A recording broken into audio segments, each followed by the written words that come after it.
Because I'm happy all the time, no matter what. Even if I was doing something else or living somewhere else homeless, I would still have a smile on my face. You know what I mean? But it's all because God. I think it's all because God. He allows me to remain optimistic. Doug, how you doing today? I'm doing pretty good. Well, as of late, I've been pretty sick, bro. Under the weather. I feel like I should be wearing a mask to keep y'all non-contaminated, or you know, just to be on the safe side. But I'm feeling healthy today. The weather's been kind of out there. Like, I guess we're having a blizzard or something outside, right? That's nuts. I've been leaning in to God. And to be honest, I've been trying to volunteer more at the church and consistently go to family groups. And like, I try to, well, this week that just passed was the first time I've ever served at a church before. It was pretty cool. That's I awesome. served, I Wh- served at 10 a.m. till 12, just like cleaning up bathrooms and throwing trash out and picking up trash and making sure it looks good and people could use the restrooms.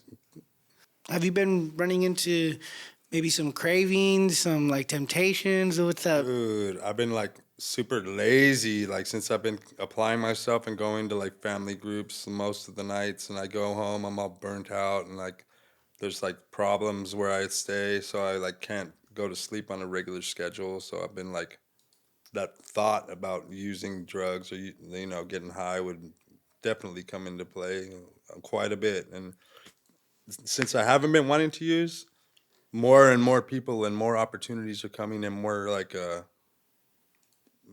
temptation, and people are coming and offering me the drugs for free, and it's hard. Well, it's getting easier now to say no, but it's still there. Yeah, dude, if I'm distracted with God, then I'm pretty much out of the whole drug platform. Give us some crazy stories maybe you have about meth.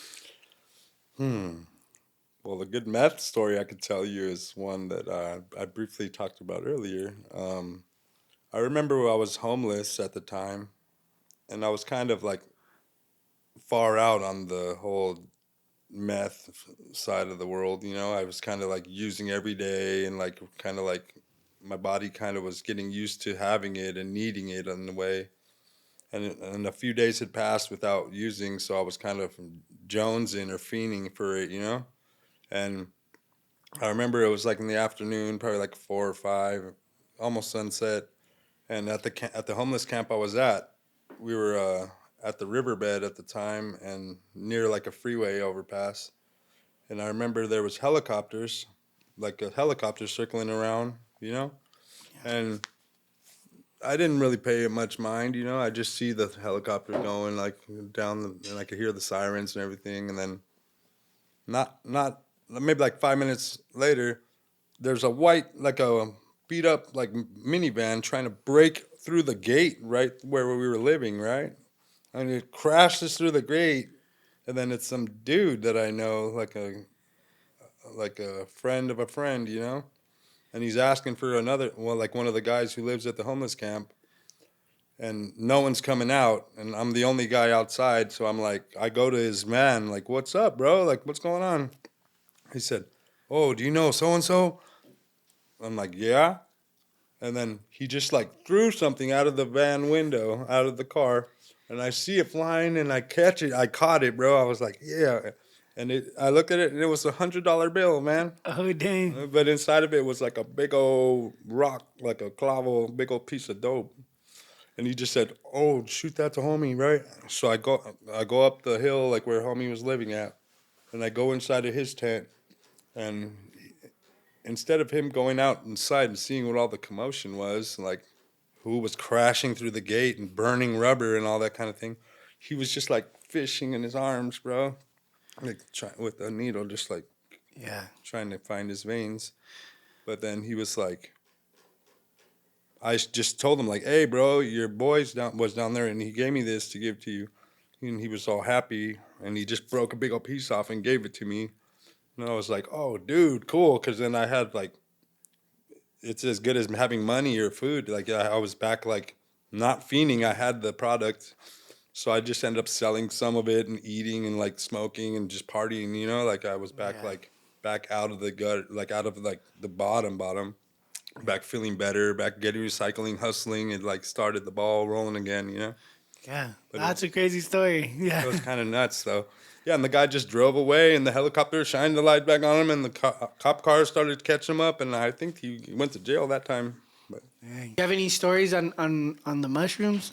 dude, I messed with mushrooms a lot when I was younger. Like I noticed, like because it was very close to home, uh, drugs and like marijuana, particularly, and hallucinogens also. So I had access to it, you know, and I didn't really consider the effects and how much quantity or whatever. I just knew that it was that, you know, because why would why would it be like it's not the kind of mushrooms you put on a salad or something like at home, like for a you know. Yeah.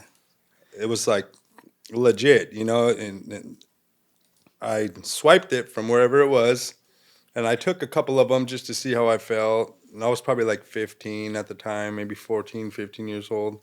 And I felt kind of cool. Like things started looking like they were breathing, pulsating a little bit. Colors started looking more like dramatic. And like, then like I was like, well, this kind of cool. You know, I enjoyed it. And then I remember my little brother was right there too. And he was like taking some and wanted to eat a lot of them. And he was like just laughing and tripping out, right?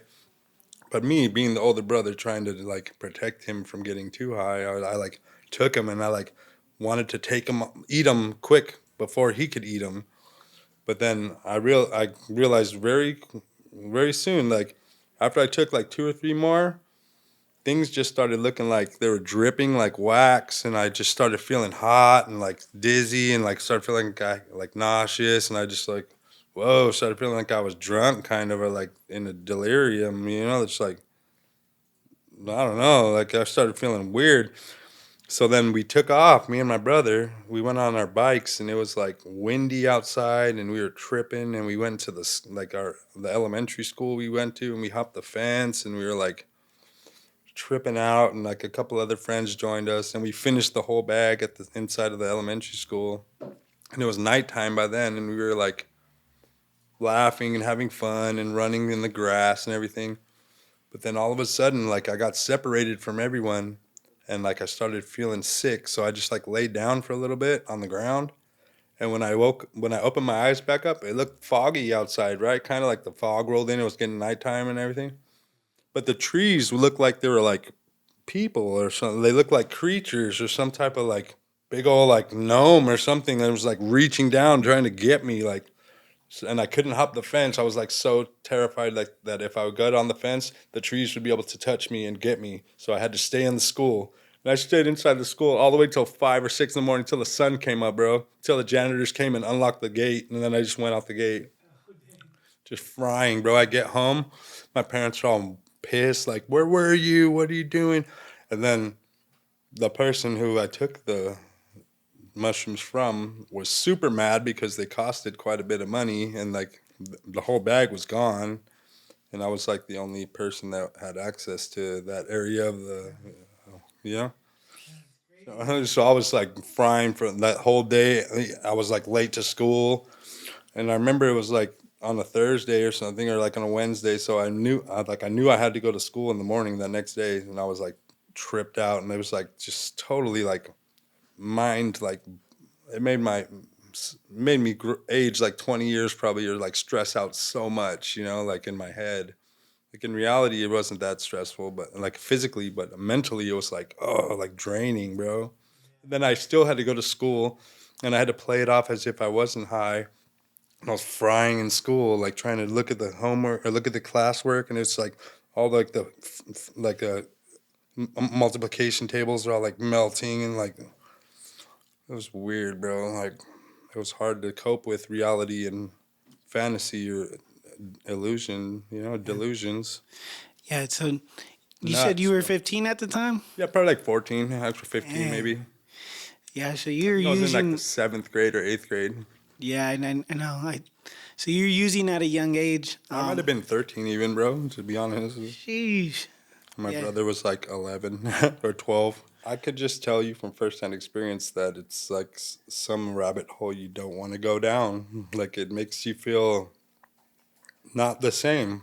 Since that day that I did it, something in my mind, I lost the filter or something. Like now, like ever since that day, I started seeing things as if they were like not real, but it's something I physically, like I visually see. But in my head, I'm thinking, is that like part of the hallucination or is that real life? Or like I start seeing like different like faces and things, or like like I'm looking at a rose and I'm looking at it and it looks like a skull on the top of it. I'm like, what the heck? Like, have to take a second look, like what? And then it's not really what I'm thinking it is. Or like I start looking at my people's faces and it looks like their faces are melting a little bit. Like it lasted quite a while because I was probably so young and it was so like fresh to me. I was like something that was really kind of intense and scary. Like almost demonic, bro. Like how the people's faces look sometimes. They're like, their face starts stretching out, or like it just looks like they're melting. Like, so weird, bro.